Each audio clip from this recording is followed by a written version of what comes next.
Police in Baltimore are looking for two suspects from a mass shooting at a block party over the weekend. And the Israeli military is conducting a major offensive in the occupied West Bank. Good morning. I'm Windsor Johnston from NPR News, and here are today's top stories. Police in Baltimore are still searching for suspects after a mass shooting in the city. Scott Maucione of member station WYPR reports 2 people were killed and 28 others were injured after at least 2 shooters opened fire during a holiday block party. The incident is the 9th mass shooting in Baltimore this year.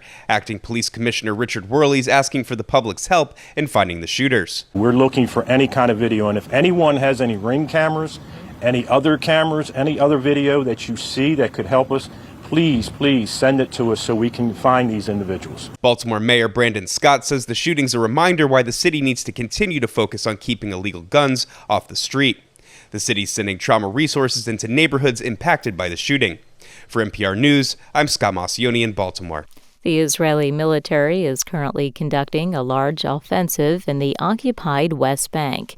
NPR's Daniel Estrin reports Palestinian officials say at least 7 Palestinians have been killed and dozens of others wounded.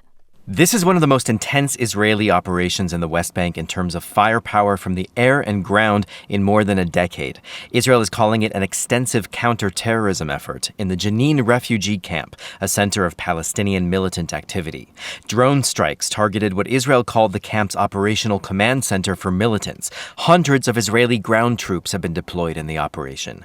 Israel has carried out military raids in the area for more than a year amid waves of Palestinian attacks. But a recent spike in violence, including a deadly shooting against Israeli settlers in the West Bank, has led to calls from far-right political leaders to launch a major military offensive. Daniel Estrin, NPR News, Jerusalem.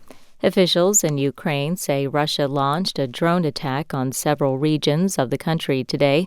They say most of the Iranian-made drones were detected and shot down.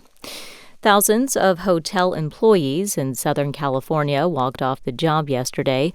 Zoe Matthew with member station KCRW reports the workers are demanding higher pay and expanded benefits. Bellhops, housekeepers, cooks, and other hotel employees in LA and Orange County hit the picket lines after contracts expired with dozens of major hotels. The Hotel Workers Union, Unite Here Local 11, says the strike could last days, potentially impacting business during the busy 4th of July holiday. Workers are pushing for wages that keep up with inflation and skyrocketing housing costs in the region. That's Zoe Matthew with member station KCRW reporting. The strike is affecting more than 60 hotels, including properties owned by Marriott and Hilton. This is NPR News.